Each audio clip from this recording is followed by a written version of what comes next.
Greetings, friends, and welcome back to another episode. So this is going to be a very, very important episode, and I'm asking your patience. It's probably going to go a little bit long, but this is really, really a critical video. It's actually the nature of photography has fundamentally changed within the last month. I mean, very fundamentally has changed, and I'll explain here. So this is going to be a three-part video. It's going to be on the Google Pixel 3. The 3 and the XL, they're basically, variants. AI, artificial intelligence, in photography it's called computational photography. But computational photography is just, it's a buzzword for AI, right? There's two types of AI. There's narrow AI and there's AGI. And what we're talking about here is a very specific form of AI, specifically to photography, and they're calling it computational photography. And then last, I would like to talk about what I call the unifying theory of everything photography. So again, we have now reached the apex, and I believe this, we have reached the pinnacle of photography. And I'll explain all this as I go along, okay? As I said, this is going to be kind of a lengthy video, so please stay on the bus with me, and I think you'll find this fairly informative. At least I hope so. So let's talk about, in recent history, three major milestones, right? How we got. I love that when you deconstruct something. Okay, you're at a certain point, but you deconstruct that path. How did I get to this point? How did we get to this point? And that's what I'm attempting to do here. We'll do a little deconstruction, right? So first. So when smartphones first came out, you had the Nokia. Even in the early 2000s, they had little cameras on them, but they, obviously they were very limited, right? I can remember everybody had a Nokia back in the early 2000s, mid 2000s. So now then Apple came along with the iPhone and such, but it didn't get serious. Photo quality didn't get serious until October 2011 with the release of the iPhone 4S. That was the first shot across the bow to Nikon and Canon, all the camera manufacturers, that whoa, okay, the 4S is that, again, I call it the shot across the bow, because that should have, okay, operative phrase, should have been the wake-up call for the camera manufacturers that the evolution of smartphone photography was accelerating at a rapid pace, and the camera makers should have gotten on board with that, but they didn't. So let's go 5 years now. That's 5 years later. Apple releases the iPhone 7 Plus.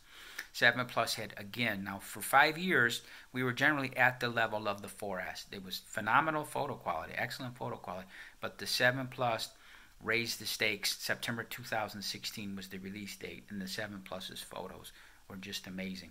2 short years later, 25 months to be exact, October 2018, Google releases the Pixel 3. And again, there's also and in fairness, there's the Apple iPhone XS, and there's the OnePlus 6, and there's also, where am I going with this? Oh, the Samsung 9. Okay, all have fantastic cameras in them. But I'm specifically talking about Google, and why I'm specifically talking about, and I'm actually recording this on my Pixel 3 XL. But the reason I'm talking about Google was what makes the Pixel 3 completely different from the other cameras, the other smartphones, is its ownership basically of DeepMind. It's joint venture with DeepMind. AI, the integration of AI into photography has now fundamentally changed photography forever. I mean, it's a whole new world of photography. So those were the three milestones: the 4S, October 2011, the 7 Plus, September of 2016, and now the Pixel 3, iPhone XS, OnePlus 6, and the Samsung 9 fundamentally changed photography. So let's talk about now, again, so we're going to talk about the specifics of the Pixel 3. And really the bread and butter of this video is going to come later into the specifics of AI and the unifying theory of everything photography. But let's now just talk about the Pixel 3 specifically. It's a 2.5 gigahertz processor. It's an octa-core. Okay, there are 8 cores on the processor in this phone. Unbelievable. It's just absolutely unbelievable. And it needs that. So the reason I say it's an 8-core processor is AI now, the algorithms, the computational photography, the math and everything is just so strenuous on the processor. We're at the point now where we need 8 cores on the processor to crunch these algorithms and deliver this AI, right? These AI photos. Okay, so let's start, and I'm going to give Tony Northrup here. I'm truly, to be honest with you, I'm not a big fan of Tony Northrup. But again, as I always say, I'm an umpire. I got to call honest balls and strikes. Tony Northrup released a video 2 or 3, 4 years ago, and he was talking about the fundamental mistake of camera manufacturers. They still, all these years later, they still see themselves as hardware makers instead of software makers, right? A camera is still fundamentally a piece of hardware instead of a piece of software, and he was absolutely spot on with his observation about the industry. Okay, so again, now we've seen it now, is that Google has proved it with the Pixel 3. It's so AI, basically what AI and computational photography mean is that we're relying on algorithms now instead of optics, instead of the actual sensor, instead of the glass in front of the sensor. That's old school photography. It was the quality of the sensor and the quality of the glass on the camera, and all these old-fashioned kind of analog type things you can touch, physical things you can touch, were what made the image, the quality of the image. That's no longer the case as of October 2018. AI has completely destroyed that model. It's no longer about sensors and lenses. It's about the computational power of artificial intelligence. AI is absolutely now the dominant force in photography. So let's talk about the Pixel 3. And again, a nod to Tony Northrup, because he was absolutely prescient in his observation about the industry. So let's talk, and this is another thing too, I love this about Google. Now, how many times have you been absolutely frustrated when you take your images, you say you're with your camera, and they, the prefixes generally Nikon and Canon, DSC, so forth, right? Then the number, or IMG, and then the number. Now here's the problem: you migrate your photos across various platforms, right? You have external hard drives, you have Microsoft OneDrive, Google Drive, Dropbox. So we're kind of migratory with our photos. We're backing them up, and what happens? It never fails to happen. Now there's three, in like Windows, there are 3 properties to a photo. Your 3 most critical properties are the date taken, date modified, and the date last accessed. Created, modified, accessed. Now the 2 can always be variable, modified and accessed. Those are really not critical. But the one thing that can never be corrupted is the date you took the image. It's fundamentally important that, like if you're on vacation, you want to know the date and the time that you took the photo.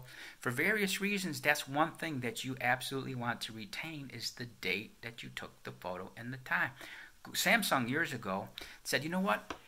We're going to get past all this. The actual name of the image, the file name, will be the timestamp, and it's delineated, descending. That means the file name is the year, the month, and the day, underscore, hour, minute, second. And I tested it out. If you put it in burst mode and you take multiple images in a second, then it'll add another underscore and then that image number. So it'll be the second _1, that second _2, so forth and so on. So they have a mechanism in place that even if you take more than 1 photo per second, it can still discern the difference if it's an underscore and then the suffix.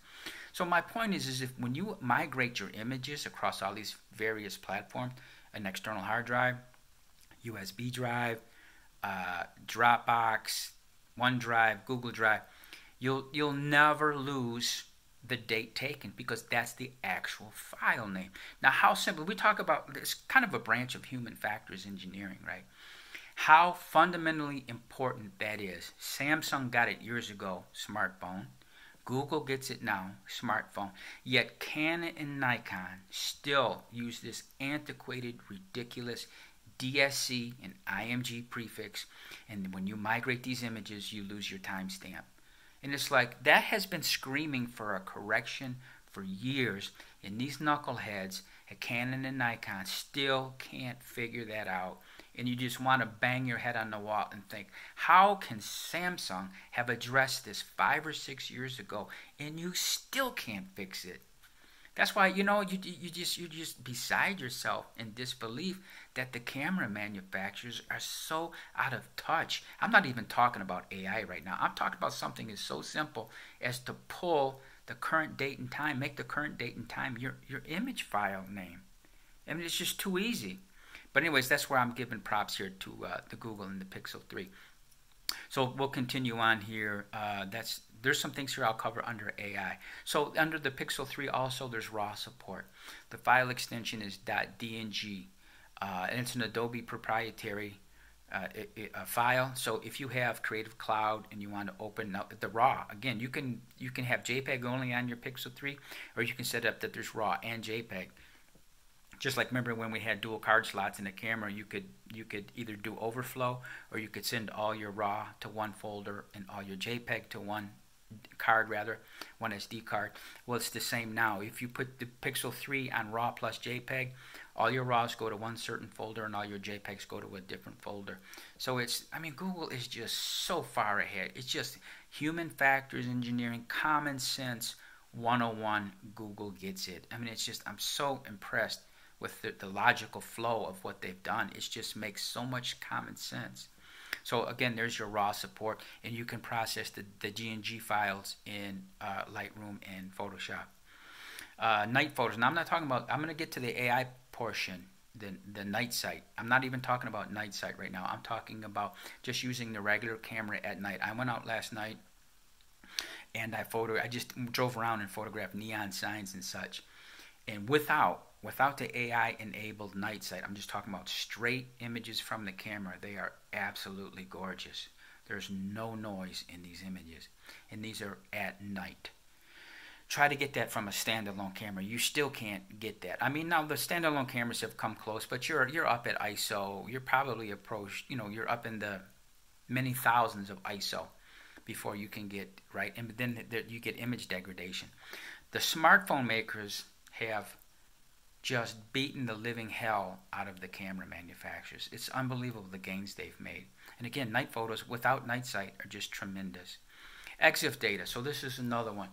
EXIF data on my iPhone 5S. There's no EXIF data. I actually had to go to the iPhone store, Apple store rather, and I had to pull down a third-party app that allowed me to access my EXIF data. Now, how stupid is that? Where my photos, there's no EXIF data. I had to download a third-party app. Insane. So with Google, it's there. When you open the file, it says info. There's one of the in the three dots. There's like three vertical dots, which means more. And you click the three vertical dots, and one of the choices is info, and all your EXIF data is right there. It's just unbelievable. No third-party apps. They allow you to access your EXIF data. This is another one, SmartCast. So I have a Vizio TV, a Vizio Smart TV, and the Apple iPhone never ever played well with SmartCast. I could never SmartCast to my TV. It always said, cannot my TV is called living room display. And it always get an error message, cannot locate living room display. So I had my 2 years. For 2 years I had my iPhone. Could never SmartCast to my TV. I get this Google Pixel 3. Immediately I can SmartCast to my Vizio TV with no problem whatsoever. No hiccups. It always finds my TV with no problem. Apple could never do that. And then now we're going to get into AI. So this is the meat and potatoes of this video. So let's get into artificial intelligence now. So let's start with a quick background into AI, right? So we know, like IBM, they went from mainframes. They've underwent a lot of evolution over the years, but lately what they're trying to really do is stake themselves out as now an AI company, especially with Watson. So let's talk about Watson. It beat the world champion chess player. It won at Jeopardy. It was actually on Jeopardy, and it won quite a bit on Jeopardy. It beat human beings on Jeopardy. We're at now Go. Elon Musk has talked about this. It beat the Go player. Let's talk about Boston Dynamics. I'm sure you've seen the robot that can do backflips. So think about the gyroscope in that robot and the programming. How much code is executing simultaneously, right? There's no hiccups. There's no freezes. There's definitely no blue screens of death in that robot, right? There are no hiccups. So you can imagine, first of all, the RAM, how much RAM is in that thing, and the processing power in that robot, that it can backflip and not fall over. Absolutely amazing AI. And then now there's another one called Lyrebird. I think it's out of Canada, where you can speak your voice into a sampler, and it can reproduce your voice. You can get it to say anything you want to. It's a lot of privacy implications over that, but this shows you the power of AI. So let's get into now specifically the AI that's involved with photography. Again, I said it's called computational photography. It's just a buzzword for AI. Now there's narrow AI and there's broad AI. Narrow AI in the context of photography is called computational photography, and it's specific to photography. There's other ones for like radiology. A radiologist, you get an x-ray or something, and then you run it through AI, and the AI can diagnose your situation, whether you have a tumor or something. The AI can crunch it out and tell you basically what's wrong with you. That's another form of narrow AI. Broad AI is AGI, artificial general intelligence, AHI, artificial human intelligence, and ASI, artificial superintelligence. These are the Skynet. Okay, that's Skynet.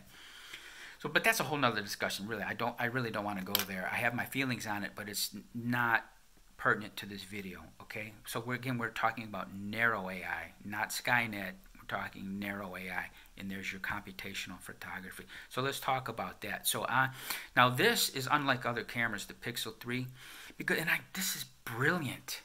Google said we don't have to have all these cameras on the phone, because again, that's the old optics, right? That's optical based photography. Google put one forward-facing camera for selfies and one rear-facing camera. That's it. There are 2 cameras on this phone. And they said that's all we need because we're going to let AI do all the work. It's not the lenses. It's not old analog-based photography anymore. This is now modern, heavily algorithm, heavily AI-crunched photography. And the results are absolutely beautiful. I just cannot tell you how beautiful these images are. And I'll try to roll some in at the end of the video.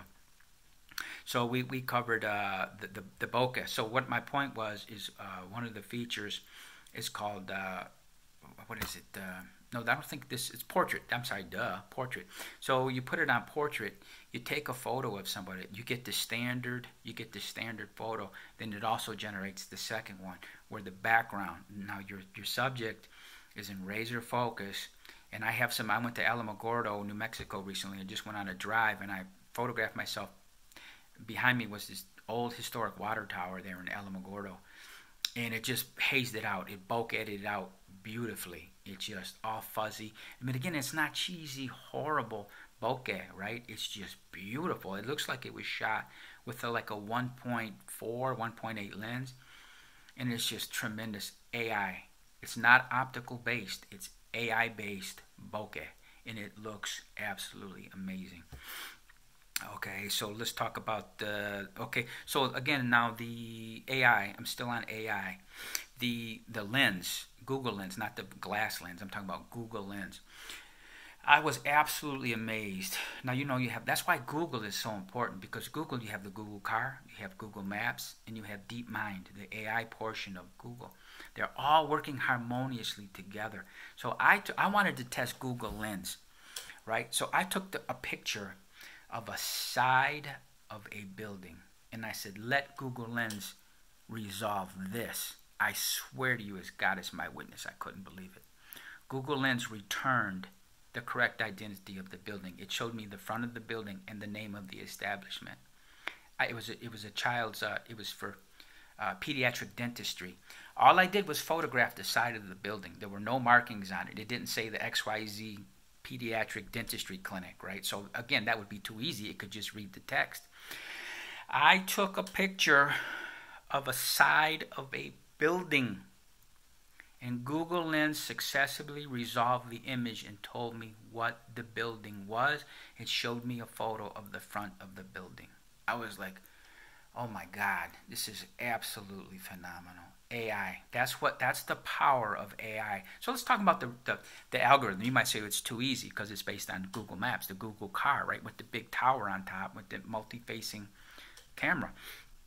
So here's the algorithm. The algorithm, first of all, works off the geotag, right? Okay, first of all, it looks at your geotag of the image and probably starts with a radius of 50 meters. It's okay, based on our database, right? We got a huge database of images. Let's start within a 50-meter radius and see if we can identify this building.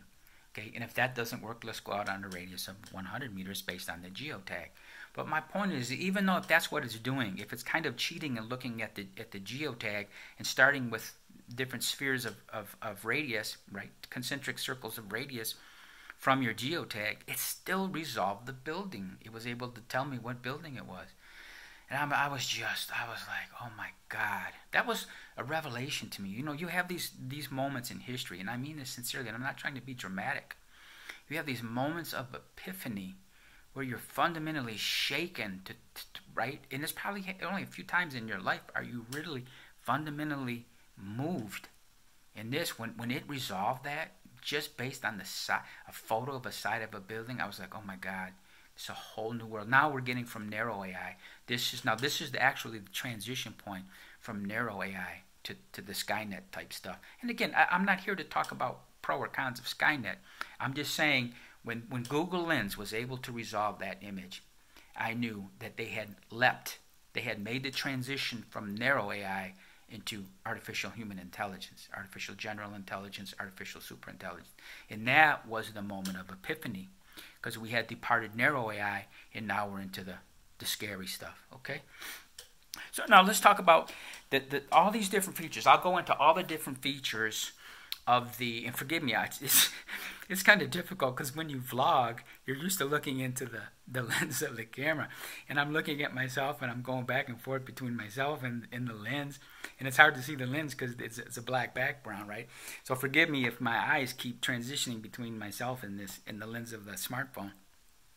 So let's talk about Top Shot. This is, man, I can't tell you how absolutely impressed I am with Google. And I'll go through these features. But it's just, Google, can they do anything wrong? I mean, my God. They're just so on top of the game. And then when you look at the camera manufacturers, let me digress for a second. And this is absolutely critical. I have a standalone GPS in my car. It's a Garmin Nuvi. I paid $235 for this GPS a couple of years ago at Sam's Club. All it can give me is cold static routes to my destination, right? Now, once in a while, I'll get a traffic alert, but it's very mild. It can't do heavy stuff. I downloaded Waze, the app Waze, and I'm sure you're familiar with it. I was in Los Angeles recently, and you know there's war stories about 405. Stay off the 405. So I had my GPS, my Garmin, $235 standalone device. I had that open with the destination, and I had Waze open. I had plugged it into my USB, right? So I'm on the USB port, and I'm looking at Waze. The Garmin didn't give me the correct route. $235 standalone device couldn't give me real-time traffic.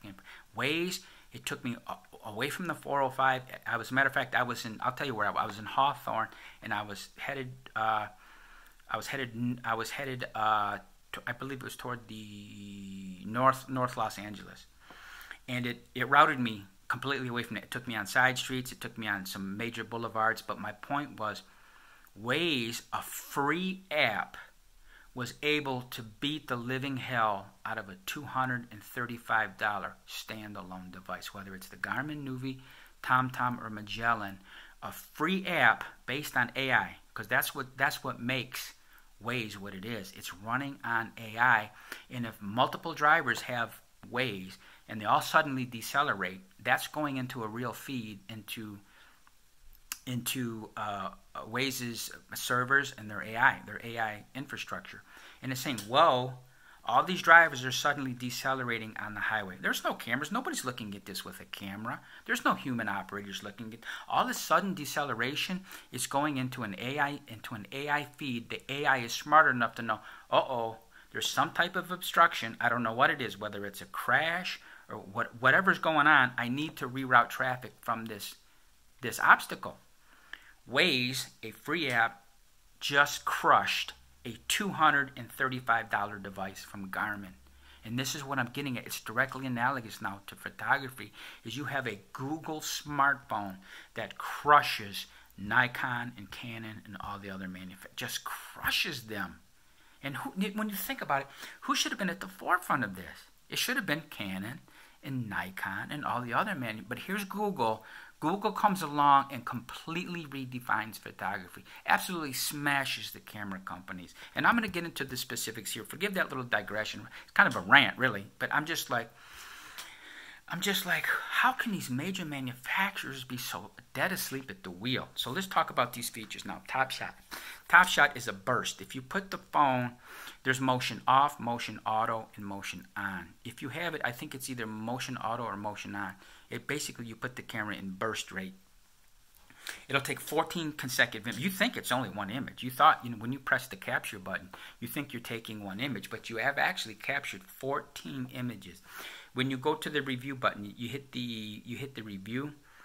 It's you'll find 14 images there, and it knows. There's one primary.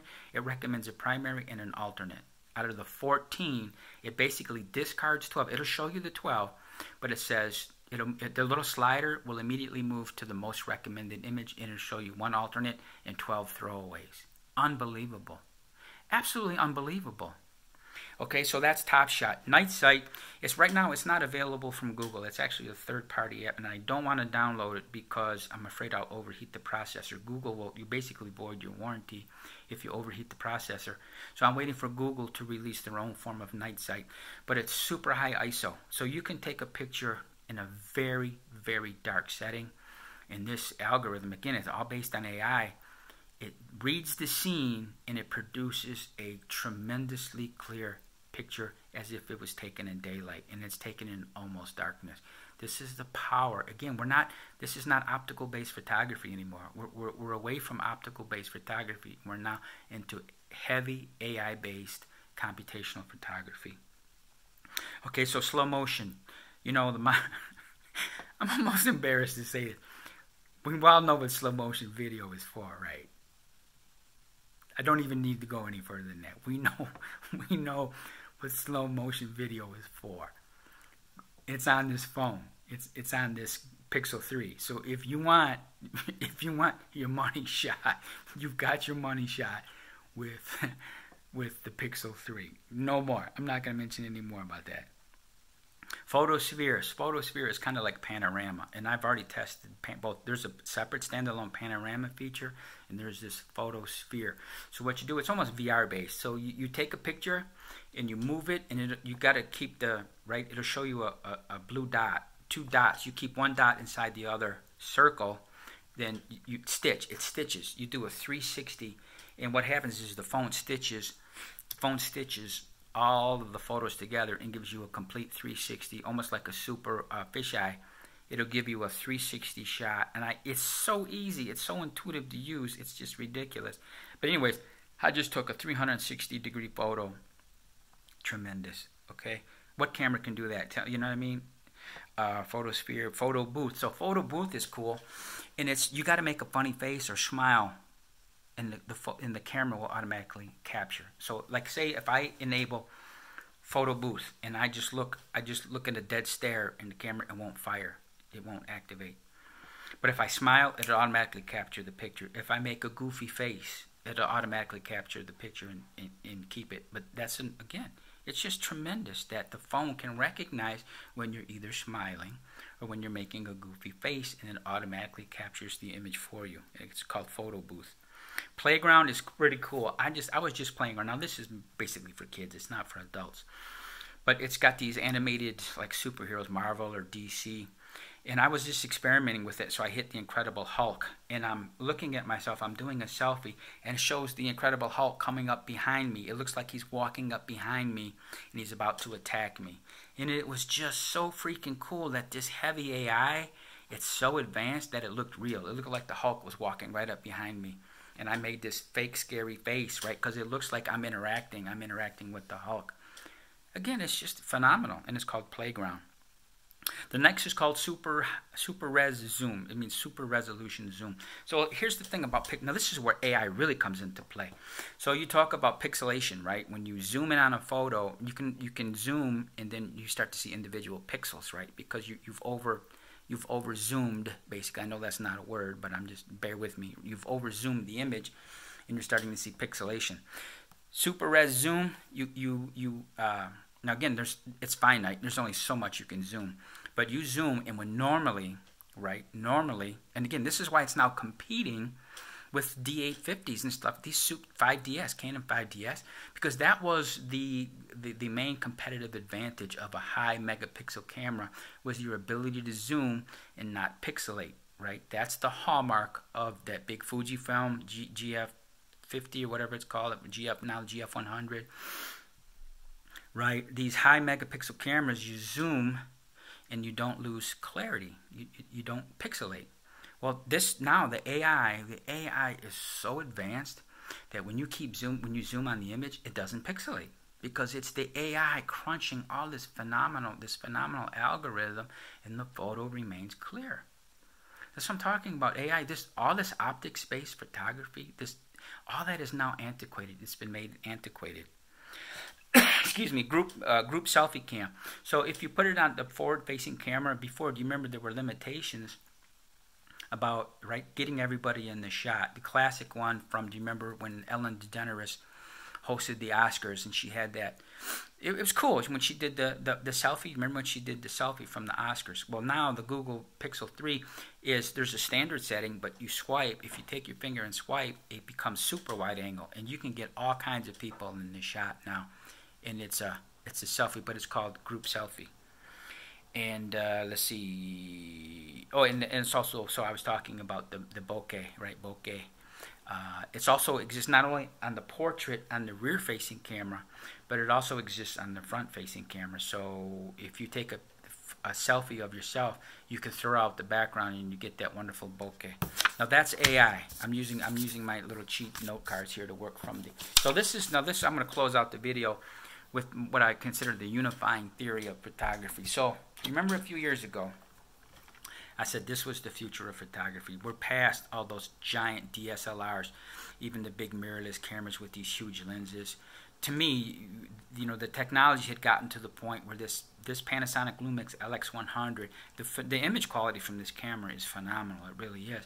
So, but see, here's the deal. When I made that video 3 years ago, AI had not matured. AI was still kind of like in the research phase, and it still is basically. But AI has matured to the point where smartphones are all you need. Just even forget the little Sony, that RX100, this Panasonic Lumix LX100. Every camera you can think of has now been antiquated by a smartphone. So here's where I'm going with this. Standalone cameras are now dead. And I know some of you men and women, boys and girls, you're purists, and you probably take exception to what I just said, is that cameras will never die. Well, I have some news for you. They are. So, whether or not you choose to accept it or not, and again, I'm not trying to be confrontational. This isn't about throwing Molotov cocktails. But I say it declaratively now. When the 4S and then the 7 Plus, if those were chinks in the armor, right? This Google Pixel 3, it's a killer. It has absolutely killed the standalone camera. Now, there are instances, like for wildlife, if you go on safari to Africa, you're not going to get up on a lion or tiger with your smartphone. Okay, you're still going to use the traditional DSLR mirrorless, and you're going to put some gigantic zoom on it, some 400 to 600 millimeter zoom. I get that, right? There are going to be exceptions where you're going to need a traditional camera, and it's for safety, basically for your own safety. But other than that, the smartphone has crushed, just like Waze crushed Garmin and Magellan and TomTom. There is no reason whatsoever to buy one of those GPS units anymore. Those companies are going to collapse. Garmin, TomTom, and Magellan are going to collapse because Waze is going to make them collapse. In the same way that these smartphones are going to crush the camera manufacturers. There's no reason for them to be in business anymore. But I'll qualify that. But let me get to, I'm bouncing around a little bit now. So Vogue India, Vogue magazine, they just shot for the first time now fashion magazines, they are no joke. I mean, that is, and I've done, if you've seen some standalone episodes I've done on this. Harper's Bazaar and Vogue, right? Vogue India, the May 2018 issue, the cover was shot with a OnePlus 6. It was shot with a smartphone. So what does that say about standalone cameras when the cover of Vogue India was shot with a smartphone? the camera industry is finished. I'm just telling you straight up. Again, I'm an investor, and that's one thing. See, and here's another digression. A lot of people mistakenly think that investing is about fundamental analysis and technical analysis, right? You're examining cash statements and stuff, financial statements, or you're looking at charts. Technical analysis is looking at charts. But there's more than that. You got to know the future. You got to know where things are going. So it's more than fundamental analysis and technical analysis. You have to know what's on the horizon, right? And again, so for me as an investor, I would be out of every standalone cameraman. I'm done. I am absolutely abandoning those stocks. I'm selling them, and I'm getting out of the standalone camera market. So there's your Vogue India. Commercial photographers. Now here's the deal too. And it's, they're talking about AI. If you listen to Elon, I love Elon Musk, but there's even more than Elon Musk talking about this. You're going to get to the point where, like in the movie Logan, do you remember the movie Hugh Jackman, Logan, where he's on the road? And remember there was the episode where the horses get loose because that family almost got hit by an autonomous vehicle, autonomous transportation. It was like an 18-wheeler basically, but it was an autonomous vehicle. And that's where we're going with the displacement. You're going to have many people in the workforce displaced by AI. And one of them, unfortunately, is going to be the commercial photographer, because the smartphones now, you can shoot a wedding.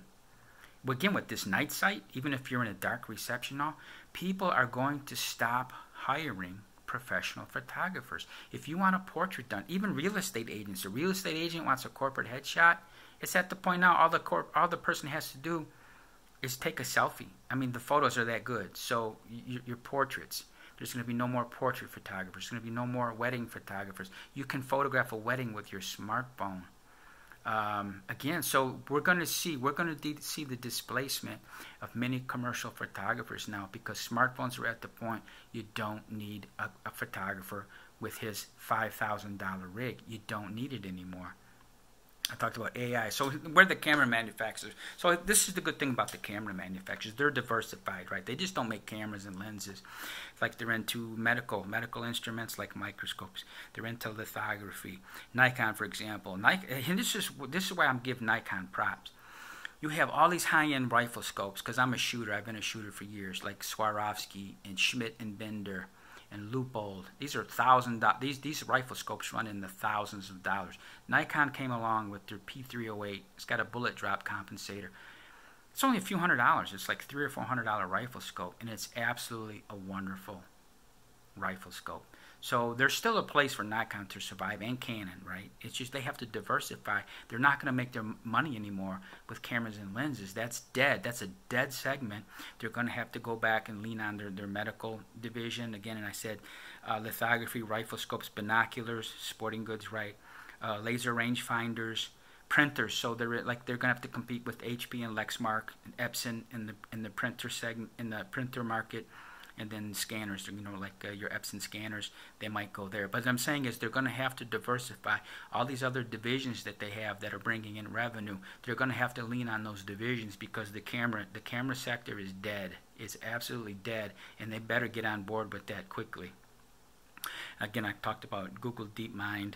So in hindsight, again, so one of the things that's critical is when deconstruction is, when you examine the recent past. I'll tell you now, I consider, like, when standalone cameras, the golden age of photography was 2007 to 2011.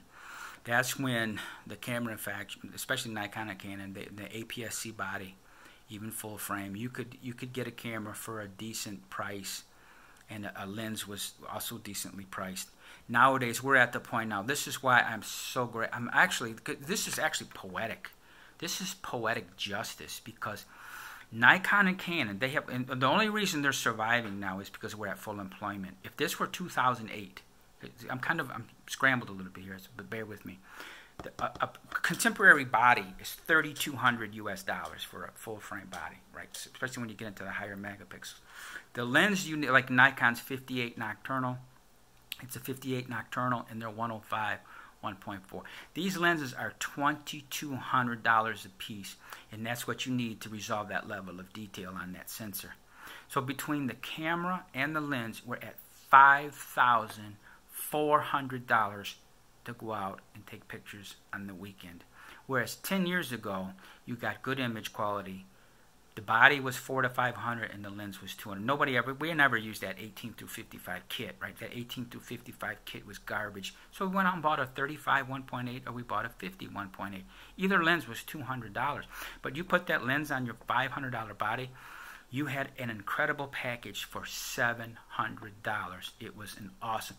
Starting in 2012, they went to high megapixel and they shot themselves in the head with their marketing, right? So again, I'm talking 2007 to 2011 was the golden age of photography. Now here's another thing that the cameraman, not only did they fail to keep up with AI, again, we're now at $5,400 rig for an enthusiast. I want to go, I didn't do it. Who's going to spend 50? Well, I shouldn't say who, because there's plenty of people buying these high megapixel cameras. But I want you to think of that. I want you to grasp that. 10 years ago, as an enthusiast or a hobbyist, you could go out with a $700 rig, $500 body, $200 lens. You could get excellent image quality for $700. They got us now. They sold us up so hard. They went so upscale. We're now at $5,400, and only because we're at full employment. The job market. Now, this is another thing I'm getting at. They're not anticipating the next recession. And I'm telling you, there's two sectors right now that are ready to implode again. It's real estate again, just like it was in 2008. And it's the student loan market, especially in the United States. The student loan, that whole industry, that student loan thing is going to collapse. And it's going to have ripples throughout the entire market. So we got two bubbles now waiting to break. It's real estate and student loans. And when that happens, the economy is going to tank. There's going to be massive layoffs again. It's going to be another recession like 2008. And what's going to happen to these companies and their $5,400 cameras? When you're in a recession, who in the hell is going to go out and spend $5,400 on a camera? This is what I mean about the short-sightedness of these companies. They put all their eggs in the full economy, right? 100% employment basket, completely oblivious to another recession. That $5,400 camera is not recession-proof. That $500 or $700 camera, that for the most part was recession-proof. Even if in difficult times, you could probably justify a $700. If you wanted to treat yourself to some income tax time or whatever, hey, you talk it over with your spouse or whatever. Yeah, honey, we can do $700 for a new camera. I mean, if that's what you want, we can see $700. Even in lean times, I can justify $700. In lean times, what married couple is going to talk across the dinner table and say, hey, honey, I really want a new camera. Yeah, okay, honey, well, how much is it? It's $5,400. You know what your spouse is going to say? No, I'm sorry, no. So again, this is what I'm talking about, man. So now we're at the point where we have, like Tony Northrup said, the AI, they didn't stay up with AI. They didn't stay up with software. Fujifilm is the only one. If there's going to be one camera, if there's going to be one camera manufacturer that survives this AI revolution, it's going to be Fujifilm. They're the only ones who are going to come out of this alive because their firmware, they allow firmware updates. Their prices are very reasonable. The XT3 now is made in China. They brought labor costs down. You get a tremendous, now this is $1,500. You get a tremendous body for $1,500. Their glass, Fujifilm is among the most affordable glass in the industry. They do not gouge. You can get a tremendous, I'm talking a tremendous lens from Fujifilm.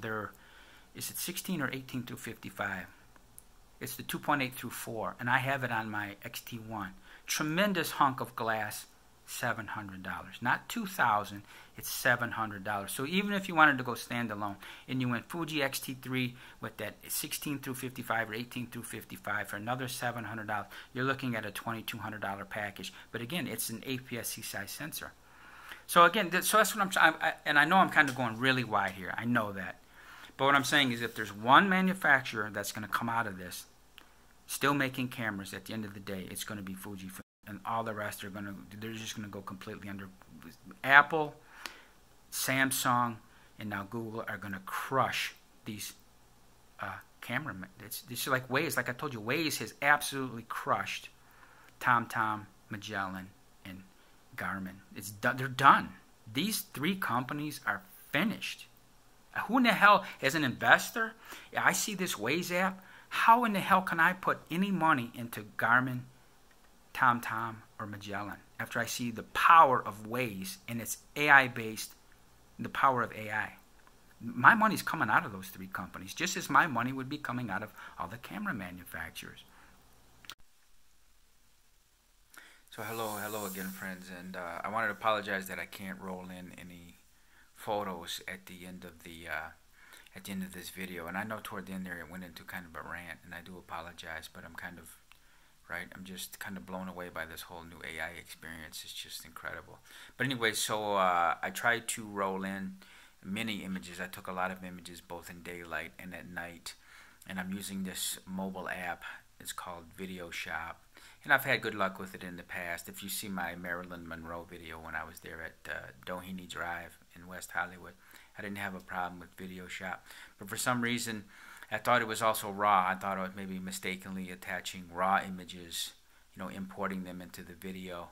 So I tried just JPEGs. I went back again and made sure that they were JPEGs, and they still won't. It's corrupting the video. So I do apologize. I can't add any videos, but I assure you they're spectacular. And if you don't believe me, please go to Flickr, or just do a general Google search for Google Pixel 3, and you'll see the images are phenomenal.